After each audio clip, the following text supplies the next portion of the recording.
Welcome to shadow news. ముందుగా headlines చూద్దాం. ప్రభుత్వం ఏర్పాటు తర్వాత కడపలో తొలి మహానాడు కార్యకర్త అధినేతగా మారాలనేదే తన ఆకాంక్ష అన్న సీఎం. కడపలో ప్రారంభమైన తెలుగుదేశం పార్టీ మహానాడు. పార్టీ అధినేత చంద్రబాబు ప్రసంగం. దేశంలో పెద్ద నోట్లన్నీ రద్దు చేయాలని సూచన.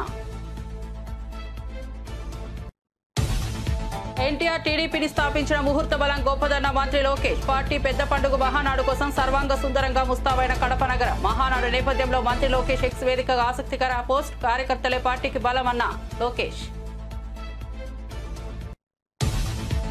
తెలంగాణ జాగృతి నేతలతో కవిత సమావేశం. బంజారా హిల్స్ లోని కవిత నివాసంలో జరిగిన సమావేశం. సింగరేణి ప్రాంత జాగృతి నేతల హాజరు. ప్రస్తుత పరిణామాలు, భవిష్యత్ కార్యక్రమాలపై చర్చ.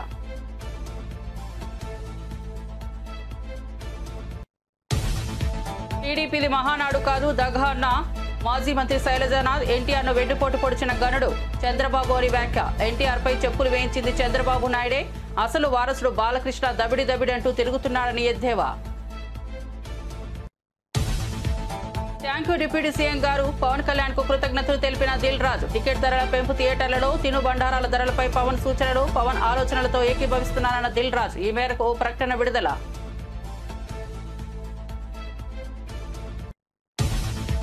జూన్ 2న కవిత కొత్త పార్టీ ప్రకటిస్తారంటూ రఘునందన్ రావు జోష్యం. షర్మిల మాదిరి కవిత పాదయాత్ర చేస్తారన్న రఘునందన్ రావు. దయ్యాల మధ్య కవిత 10 ఏళ్లు ఎలా ఉన్నారని ప్రశ్న. తండ్రి కూతుళ్ల మధ్య మధ్యవర్తులు ఎందుకన్న రఘునందన్ రావు.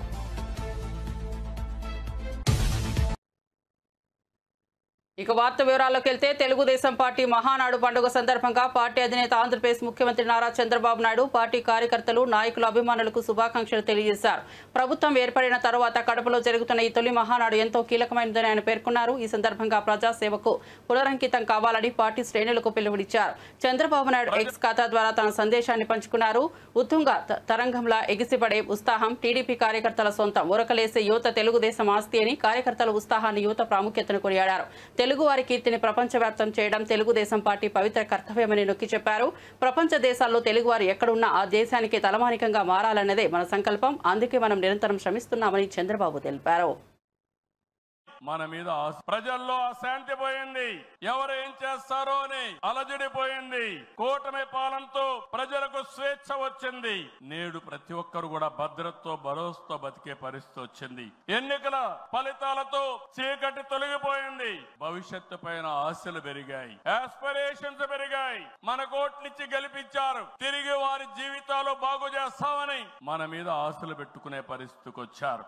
అందుకనే మీరు ఒక్కసారి చూస్తే రోడ్లు, మౌలిక సదుపాయాలు, వ్యాపారాలు, పెట్టుబడులు, ఉపాధి, ఉద్యోగాలు, నోటిఫికేషన్ తో అనేక కార్యక్రమాలకు శ్రీకారం చుట్టాం.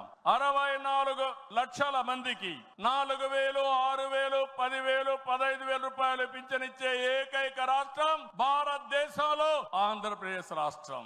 ఏటా 33,000 కోట్ల రూపాయలు నేరుగా పేదల సేవలో మొదటి తారీఖున పేదలకు అందించే ఏకైక పార్టీ తెలుగుదేశం పార్టీ.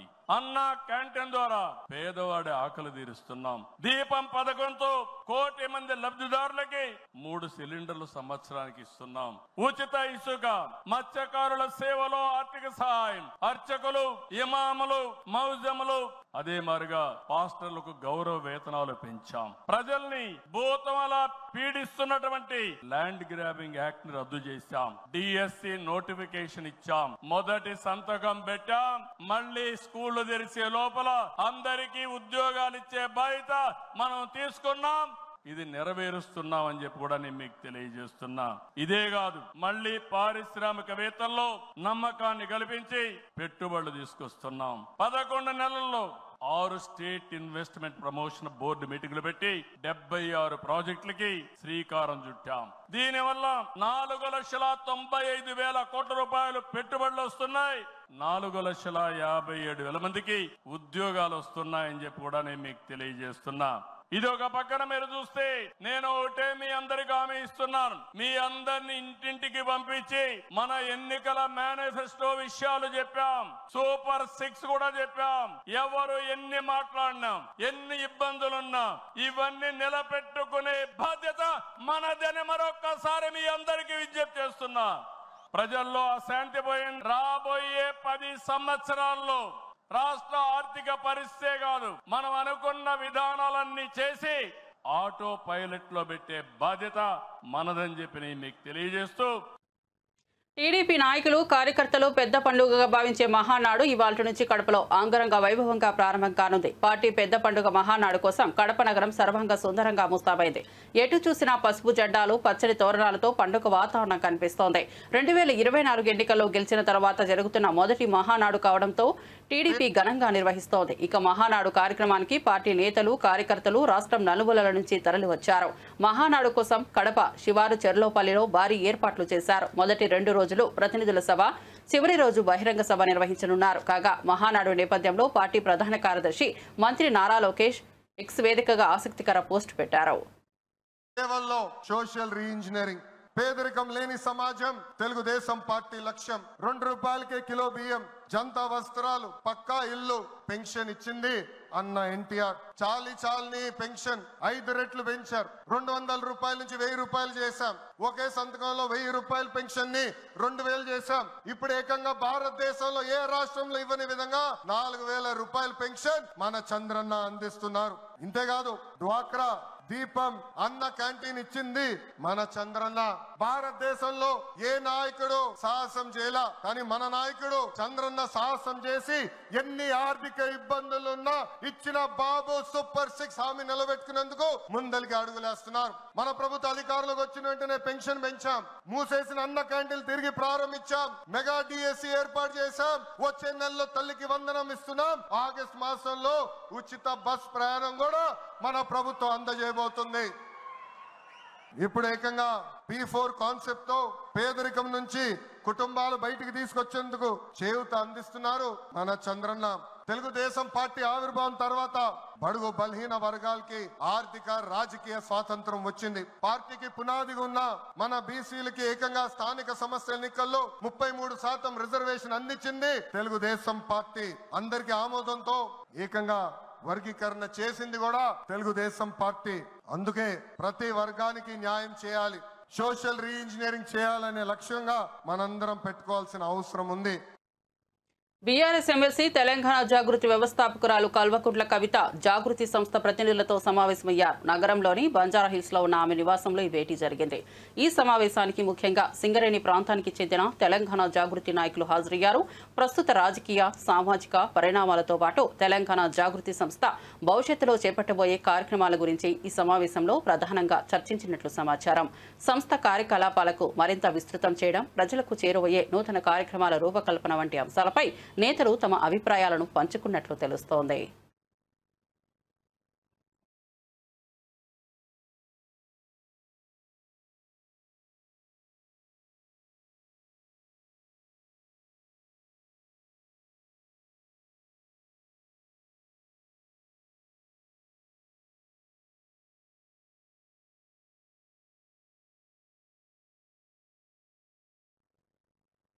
బీఆర్ఎస్ అధినేత కేసీఆర్ కు ఆయన కుమార్తె ఎమ్మెల్సీ కల్వకుంట్ల కవిత రాసిన లేఖ తెలంగాణ రాజకీయాల్లో తీవ్ర దుమారం రేస్తోంది. ఈ లేఖపై ఇప్పటికే కాంగ్రెస్, బీజేపీ నేతలు విమర్శలు గుప్పిస్తుండగా తాజాగా మెదక్ ఎంపీ, బీజేపీ నేత రఘునందన్ రావు మరోసారి కీలక వ్యాఖ్యలు చేశారు. జూన్ 2వ తేదీన ఎమ్మెల్సీ కవిత కొత్త పార్టీని ప్రకటించబోతున్నారని రఘునందన్ రావు జోస్యం చెప్పారు. ఆ తరువాత ఆమె తెలంగాణ వ్యాప్తంగా వైఎస్ షర్మిల మాదిరి పాదయాత్ర కూడా చేపడతారని ఆయన వ్యాఖ్యానించారు. కవిత గెలిచినప్పుడు కేసీఆర్ దేవుడయ్యారు, మరి ఇప్పుడు ఆయనే దెయ్యం ఎలా అయ్యారంటూ రఘునందన్ రావు సందేహం వ్యక్తం చేశారు. అలాంటి దెయ్యాల మధ్య 10 ఏళ్ల పాటు రాజకీయం ఎందుకు చేసినట్లు అంటూ కవితను ఉద్దేశించి ఆయన చురకలటించారు. కవిత వద్దకు కేసీఆర్ మధ్యవర్తులను పంపించారని, తండ్రి కూతుర్ల మధ్య మధ్యవర్తులు ఎందుకని ప్రశ్నించారు.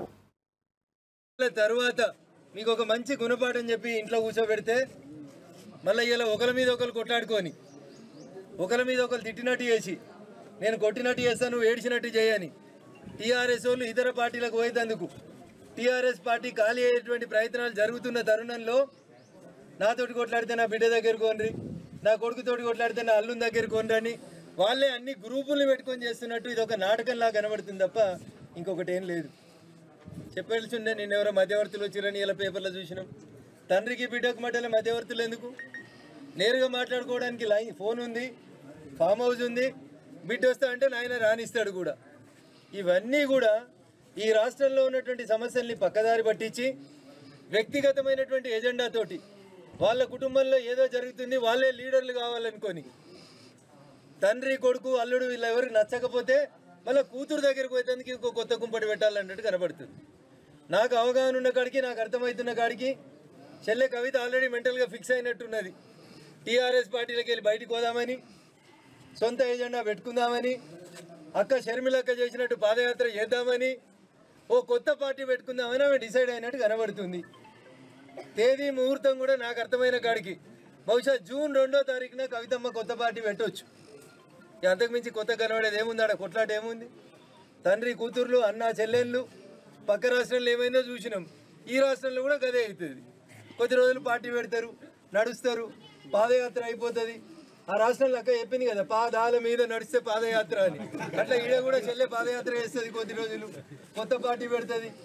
సామాజిక తెలంగాణనో, మహిళలకు అన్యాయం జరిగిందనో ఇప్పుడు చెల్లె కవిత మాట్లాడితే బాధ అనిపిస్తుంది.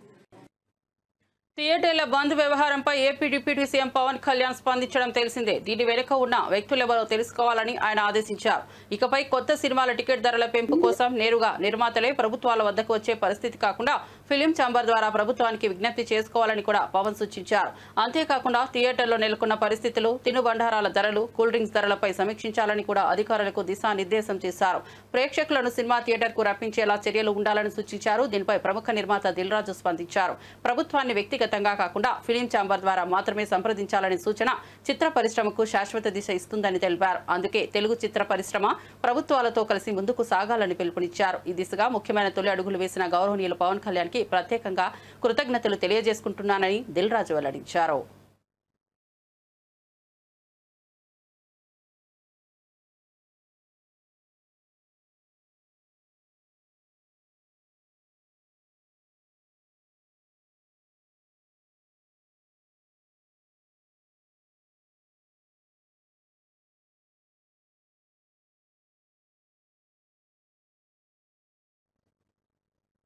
టీడీపీది మహానాడు కాదని దగానాడు అని మాజీ మంత్రి శైలజానాథ్ విమర్శించారు. ఎన్టీఆర్ను వెన్నుపోటు పొడిచింది చంద్రబాబేనని, ఆయనదే ఎన్టీఆర్పై చెప్పులు వేయించిన ఘనత అని ఆరోపించారు. టీడీపీకి అసలైన వారసుడు ఎవరు అన్న ప్రశ్నను ఆయన ఎత్తి చూపారు. బాలకృష్ణ దబిడిదబిడంటూ తిరుగుతున్నారని ఎద్దేవా చేశారు. అసలైన వారసుడైన జూనియర్ ఎన్టీఆర్ను పార్టీకి దూరం చేశారని మండిపడ్డారు. చంద్రబాబు తన కుటుంబం చుట్టూ పార్టీని నడిపించడమే లక్ష్యంగా పెట్టుకున్నారని ధ్వజమెత్తారు. నాకు ఆశ్చర్యం వేస్తుంది, బాధేస్తుంది. ఎవరైతే రామారావుని అధికారంలోంచి లాగి కింద పడేసి వైస్రాయ్ హోటల్ దగ్గర పోతే చెప్పులు వేసి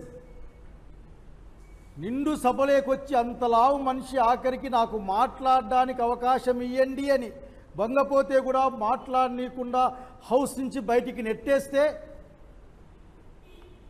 ఎవరు దానికి కారణమో ఆ చంద్రబాబు నాయుడు గారు ఈరోజు తెలుగుదేశం పార్టీ నాయకుడిని నేనే దీన్ని కష్టపడి తయారు చేశాను, నేను అధ్యక్షుడిని ప్రకటించుకుంటా ఉంటే మీ మనసుల్లో ఎక్కడ కూడా మీకు ఒక నేరపూరిత భావం కనపడదని అడుగుతా ఉన్నా మిమ్మల్ని.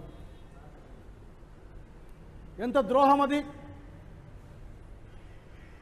తన మీదే పోటీ చేస్తానని చెప్పిన మనిషి తన అల్లుడు చంద్రబాబు నాయుడు గారిని చేరదీస్తే తన సీటును లాగి పక్కకు పడేసి రోడ్డు మీద పడేసి మానసిక క్షోభతో నందమూరి తారక రామారావు గారు తమ ప్రాణాలను కోల్పోయిన సంగతి అందరికీ తెలుసు. మీరు కన్వీనియంట్గా మర్చిపోయే ప్రయత్నం చేస్తూ ఉన్నారు. ఈ రోజున బహుశా మహానాడు అనే పేరు జరగబోయే ఈ రోజున రామారావు గారికి దగ, ప్రజలకు దగ, ఆయన ఆత్మ క్షోభిస్తూ ఉంటుంది. నాకు గురించి ఆశ్చర్యం, అట్లా ఆలోచిస్తూ ఉంటే who is the owner of, లేకపోతే who is the owner of this party? దీన్ని వారసుడెవడు? అదే వారసుడెవడు? ఈ మధ్య ఒక సినిమా కూడా వచ్చింది. వారసుడెవడు? అసలు వారసుడేమో దబిడి దిబిడని తిరుక్కుంటా ఉన్నాడు. ఇంకొకరేమో భారతీయ జనతా పార్టీపై పాపం అక్కడ ఉంచుతారో ఉంచరో, ఎప్పుడు పీకేస్తారో తెలియని అధ్యక్ష స్థానంలో అక్కడ ఇంకొక కూతురు. అట్లాగే రెండో మ్యారేజ్ చేసుకున్న, అఫిషియల్గా మ్యారేజ్ చేసుకున్నారు కాబట్టి ఆ పెద్ద ఆమె ఎక్కడ పాపం ఆమె బాధలు ఆమెవి. చివరికి జూనియర్ ఎన్టీఆర్ ఏం ఆఖరికి అవునా కాదా అని గొడవల్లో మళ్ళీ వాళ్ళకి గొడవలు పెట్టి వాళ్ళు అసలుకి ఎవరు వారసులు? వాస్తవానికైతే నేను చెప్పిన ఈ 3 పేర్లే కదా, నందమూరి బాలకృష్ణ గారి దగ్గర నుండి జూనియర్ ఎన్టీఆర్ వరకు కదా ఏమైనా వారసత్వాన్ని క్లెయిమ్ చేయగలిగితే. తిరుమల శ్రీవారిని టీడీపీ ఎమ్మెల్యే చింతమనేని ప్రభాకర్ దర్శించుకున్నారు. శ్రీవారి ఆలయానికి చేరుకున్న ఆయన వీఐపీ బ్రేక్ దర్శనంలో భాగంగా స్వామివారిని దర్శించుకుని ప్రత్యేక పూజలు నిర్వహించారు. ఈ సందర్భంగా ఆలయ ప్రాంగణంలో భక్తులతో కలిసి ఫోటోలు దిగారు. తిరుమలలో రాష్ట్ర శాంతి, ప్రజల సంక్షేమం కోసం ప్రత్యేక ప్రార్థనలు చేసినట్లు చెప్పారు.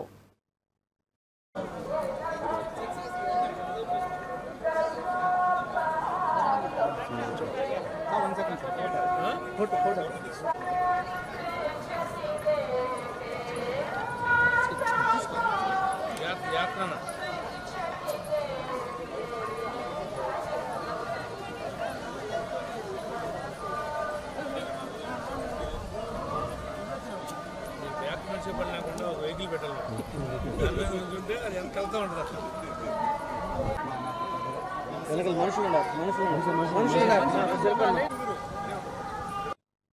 ప్రముఖ నిర్మాత దిల్ రాజు తన కుటుంబ సభ్యులతో కలిసి తిరుమల శ్రీ వెంకటేశ్వర స్వామిని దర్శించుకున్నారు. ఉదయం వేళ వీఐపీ బ్రేక్ సమయంలో ఆలయానికి చేరుకున్న వారు స్వామివారి దర్శనం పొందారు. ఆలయ అర్చకులు వారికి తీర్థ ప్రసాదాలు అందించారు. దర్శనానంతరం దిల్ రాజు మీడియాతో మాట్లాడిన పూజల్లో ఆయన ఆరాధనాత్మకంగా పాల్గొన్న దృశ్యాలు వైరల్ అయ్యాయి.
మహిళా కాంగ్రెస్ అధ్యక్షురాలు సునీతారావు షోకాజ్ నోటీసులపై స్పందించారు. ఈ అంశంపై ఢిల్లీకి వెళ్లి పార్టీ అగ్రనేతలతో భేటీ అయినట్లు వెల్లడించారు.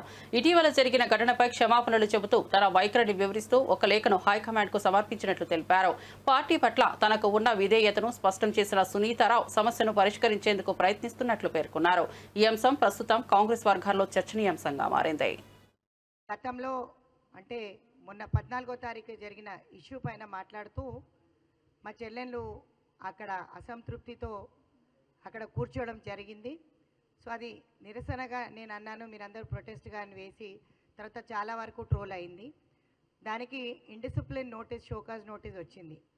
షోకాజ్ నోటీస్కి రిప్లై ఇస్తూ ఢిల్లీకి వెళ్ళి అందరు పెద్దలను కలవడం జరిగింది. పిసిసి అధ్యక్షులతో పాటు నేషనల్ అధ్యక్షురాలు అల్కా లంబాతో పాటు మీనాక్షి నటరాజన్ గారితో కూడా ఏఐసిసి ఇన్ఛార్జ్ గారితో మాట్లాడడం జరిగింది. ఏది ఏదైనప్పటికీ కూడా నా చెల్లెళ్ళ తరఫున వాళ్ళ అసంతృప్తి ఏదైతుందో ప్రతి నేషనల్ ప్రెసిడెంట్తో పాటు పిసిసి అధ్యక్షులతో పాటు నేను ఏఐసిసి ఇన్ఛార్జికి వివరించడం జరిగింది. రాబోయే కాలంలో తగిన ప్రాధాన్యత ఇస్తూ వాళ్ళందరికీ కూడా న్యాయం చేస్తానని మాట ఇచ్చారు. అదేవిధంగా అక్కడ జరిగిన అంశం వాళ్ళకి అసంతృప్తితో ఆ విధంగా చేయడం, వాళ్ళందరి తరఫున కూడా అపాలజీ చెప్పడం జరిగింది. నా తరఫున కూడా అపాలజీ చెప్తూ నేను వారికి లెటర్ రాయడం జరిగింది. దేశ విభజన నేపథ్యంలో కీలక వ్యాఖ్యలు చేసిన ప్రధాని నరేంద్ర మోదీ 1947లో భారత్ 3 ముక్కలైందన్నారు. దేశ స్వాతంత్ర్యం వచ్చిన అదే రాత్రి కశ్మీర్లో తొలి ఉగ్రదాడి జరిగిందని గుర్తు చేశారు. సాయుధ మూకల మద్దతుతో పాకిస్తాన్ కశ్మీర్లోని కొంత భాగాన్ని ఆక్రమించుకొని విమర్శించారు. అప్పట్లో ఉగ్రవాదులను తరిమికొట్టి పీఓకుని స్వాధీనం చేసుకోవాలన్న సర్దార్ వల్లభాయ్ పటేల్ సలహాను పాటించి ఉంటే ఇవాళ ఉగ్రదాడులు ఉండేవి కాదని అన్నారు. భవిష్యత్ ఉగ్ర ప్రమాదాల మీద కూడా అప్పటి నిర్ణయాలు ప్రభావం చూపాయని వ్యాఖ్యానించారు.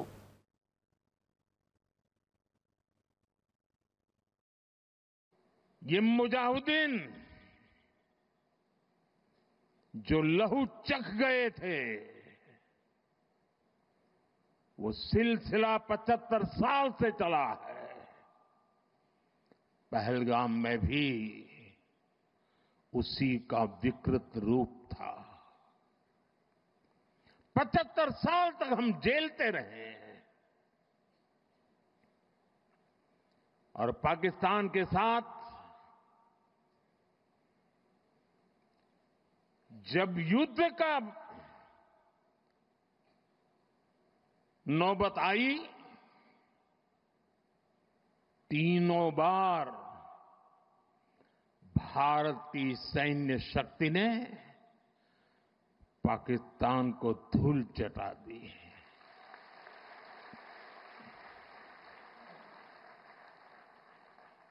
और पाकिस्तान समझ गया कि लड़ाई में वो भारत से जीत नहीं सकते हैं और इसलिए उसने प्रॉक्सी वॉर चालू किया। सैन्य प्रशिक्षण होता है, सैन्य प्रशिक्षित आतंकवादी भारत भेजे जाते हैं और निर्दोष निहत्थे लोग कोई यात्रा करने गया है, कोई बस में जा रहा है, कोई होटल में बैठा है, कोई टूरिस्ट बन के जा रहा है, जहां मौका मिला वे मारते रहे, मारते रहे, मारते रहे और हम सहते रहे। आप मुझे बताइए, क्या ये अब सहना चाहिए? क्या गोली का जवाब गोले से देना चाहिए? ईंट का जवाब पत्थर से देना चाहिए? ये कांटे को जल मुर्द से उखाड़ देना चाहिए?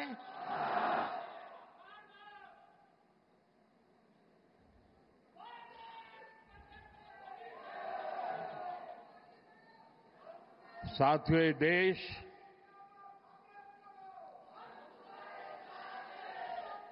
उस महान सांस्कृतिक परंपरा को लेकर के चला है, वसुधैव कुटुंबकम।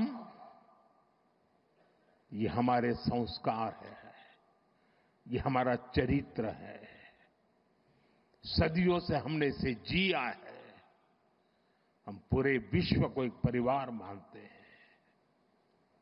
हम अपने पड़ोसियों का भी सुख चाहते हैं,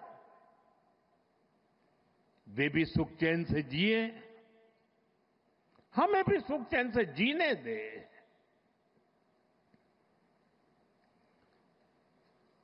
ये हमारा हजारों साल से चिंतन रहा है।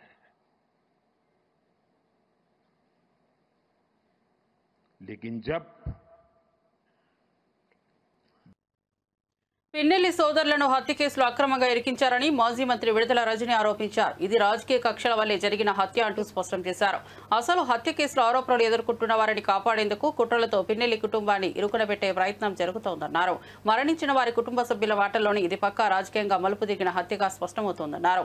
ఇది కేవలం న్యాయపరమైన అంశం కాదని, దీని వెనుక ప్రతిపక్ష కుట్రలు ఉన్నాయని ఆమె విమర్శించారు. విడుదల రజని వ్యాఖ్యలతో కేసుపై రాజకీయం మళ్లీ చర్చకు తెరతీసింది. పిన్నెల్లి వర్గం తీవ్ర ఆందోళనలో ఉన్నట్లు తెలుస్తోంది. వేసుకున్నటువంటి యూనిఫామ్ మీద బ్యాడ్జ్ ఉంటుంది, ఏపీపీఎస్ అని. ఆంధ్రప్రదేశ్ పోలీస్ సర్వీస్ అని ఒక బ్యాడ్జ్ ఉంటుంది. ఈ రోజున ఈ ఆంధ్రప్రదేశ్ పోలీస్ సర్వీస్ అని ఏదైతే బ్యాడ్జ్ ఉందో, ఆంధ్రప్రదేశ్ పొలిటికల్ సర్వీస్ అయిందని చెప్పి గుర్తు చేస్తా ఉన్నాను. ఒక్కసారి ఆత్మవిమర్శ చేసుకోండి. ఇదే కాదు, ఇదే జిల్లాలో మనం తీసుకుందాం. ఇక్కడ ఎంతమంది సోషల్ మీడియా పిల్లల్ని జైల్లో పాలు చేశారు, ఎంతమంది వైఎస్ఆర్ కాంగ్రెస్ పార్టీ ఫాలోవర్స్ ని ఈ రోజు అక్రమంగా కేసులు పెట్టి వేధించి ఇబ్బందులకు గురి చేసి జైళ్ళకి ఇచ్చారు, అరెస్టు చేశారు. ప్రతి నియోజకవర్గంలో కోకొల్లలు ఇలాంటి ఉదాహరణ. ఏమైతుంది పోలీస్ వ్యవస్థ, ఎటుపోతుంది? ఏం మెసేజ్ ఇస్తున్నాం మనం? దీనికా మనకు అధికారం ఉంది? ఈరోజు చూసుకుంటే మనం చూసాము, రీసెంట్గా మొన్న గుర్జాల నియోజకవర్గంలో హరికృష్ణ అనేటువంటి ఆ బీసీ అబ్బాయి ఎంత ఘోరంగా హెరాస్మెంట్, 3rd డిగ్రీ ఏ విధంగా వాడి అతను కనీసం నడవలేనటువంటి పరిస్థితిలో చూస్తూ ఉన్నాం. ఏం పాపం చేశారు? అలా ఏ నియోజకవర్గంలో మనం చూసినా కూడా ఇబ్బందులే. అంతెందుకు, మన నరసరావుపేట నియోజకవర్గంలోనే గోపిరెడ్డి గారి మీద ఎన్ని అక్రమ కేసులు కట్టారు. మా చిల్లూరుపేట నియోజకవర్గంలో నన్ను ఏ విధంగా వేధించారు రీసెంట్గా కూడా మీరు చూశారు. పోలీసులు ఒక లెవెల్కి మించి వాళ్ళ మరి ఎవరి మెప్పుల కోసమో ఏంటో కానీ ఒక స్థాయికి మించి వాళ్ళ ఉద్యోగంలో ఏదైతే వాళ్ళ ఒక డిసిప్లిన్స్తో, ఒక రెస్పాన్సిబిలిటీస్తో ఏదైతే కొన్ని ఓట్స్ వస్తున్నాయో అన్నీ కూడా పక్కన పెట్టి ఈ పొలిటికల్ మెప్పుల కోసము ఏ విధంగా పనిచేస్తున్నారు అనేది మనం చూస్తూ ఉన్నాం. కాబట్టి నేను చెప్తా ఉన్నా, ఎక్కడ చూడండి ఇక్కడ చూడండి, రాష్ట్రంలో ప్రతి జిల్లాలో ప్రతి నియోజకవర్గంలో కూడా ఈ యొక్క అత్యుత్సాహం ప్రదర్శిస్తున్నటువంటి పోలీస్ ఆఫీసర్లకు, అధికారులకు అండ్ ఎస్పెషల్లీ అన్యాయంగా అక్రమంగా ఇలాంటి ఇల్లీగల్ కేసులు పెట్టి ఇబ్బంది పెట్టాలని చూస్తున్నటువంటి ప్రతి ఒక్కరు కూడా నేను చెప్తా ఉన్నాను, మా నాయకుడు జగన్మోహన్ రెడ్డి గారు మా జగనన్న ప్రభుత్వంలో ఏదైతే అంబేద్కర్ గారు రాజ్యాంగం ఇచ్చినటువంటి స్ఫూర్తితో చక్కగా ఇలాంటి ఏ రాజకీయ కక్షలు లేకుండా ఇలాంటి ఒక కక్ష పాలన అనేది పక్కన పెట్టి పార్టీలు కూడా చూడకుండా చక్కటి ప్రజాసేవ, ప్రజలందరూ అన్ని వర్గాల వాళ్ళు మెచ్చేటువంటి ఒక ప్రజాపాలన, ప్రజాసేవని, ఒక గుడ్ గవర్నెన్స్ ఇచ్చినటువంటి నాయకత్వం జగన్మోహన్ రెడ్డి గారు వహించారు ఈ రాష్ట్రంలో. అదే అంబేద్కర్ గారు ఇచ్చినటువంటి రాజ్యాంగ స్ఫూర్తితో ఈ అత్యుత్సాహం చూపిస్తున్నటువంటి పోలీస్ ఆఫీసర్లు, అధికారులు ప్రతి ఒక్కరు కూడా మీ ఇష్టానికి అత్యుత్సాహం చూపించి మా వైఎస్ఆర్ కాంగ్రెస్ పార్టీకి సంబంధించినటువంటి వాళ్ళ మీద ఇదే విధంగా మీరు దూకుడు ప్రదర్శిస్తే అదే అంబేద్కర్ గారి రాజ్యాంగ స్ఫూర్తితో మిమ్మల్ని ఖచ్చితంగా అకౌంటబుల్ చేస్తాము, ఖచ్చితంగా చట్టం ముందు మిమ్మల్ని దోషులుగా నిలబెడతామని తెలియజేసుకుంటున్నాను. ఎల్లకాలం ఇదే ప్రభుత్వం శాశ్వతం కాదు, ఎల్లకాలం ఇదే ప్రభుత్వం శాశ్వతం కాదు. ఇదే భారత తొలి ప్రధాని జవహర్లాల్ నెహ్రూ వర్ధంతి సందర్భంగా ఆయనను కాంగ్రెస్ నేతలు ఘన నివాళులు అర్పించారు. ఢిల్లీలోని శాంతివనంలో సోనియా గాంధీ, కేసీ వేణుగోపాల్, మల్లికార్జున ఖర్గే, ప్రియాంక గాంధీ తదితర ప్రముఖులు పాల్గొన్నారు. నెహ్రూ సేవలను, దేశ నిర్మాణానికి ఆయన ఇచ్చిన పాత్రను ఘనంగా స్మరించుకున్నారు. విద్యా, శాస్త్ర, సాంకేతిక రంగాల్లో నెహ్రూ ప్రవేశపెట్టిన విధానాలు ఆధునిక భారతానికి బాటలు వేసినవని కొనియాడారు. యువత కోసం ప్రారంభించిన యూత్ పాలసీలు శాంతిదూతగా ప్రపంచంలో ఆయన స్థానం ఇప్పటికీ ప్రాముఖ్యత కలిగి ఉందని గుర్తు చేశారు.